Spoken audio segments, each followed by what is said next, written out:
ले साइन कर। ऐसे चक्रव्यूह रचले बानी कि तोर पूरा परिवार ओमे फंस गईल बा। चित्रगुप्त के डायरी में भले तोर मौत ना लिखल हो, लेकिन ये राजा तो के मौत के सिंहासन पर बैठाई है जरूर। कैसे बैठाई बा? हमरा के मरबा? हाँ? ले मार मार मार हमरा के।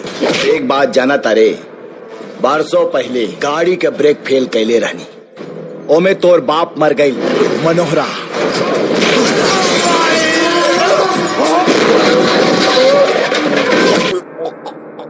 अरे साला धन के लोभी, का करबे इतना पैसा कमा के? हाँ?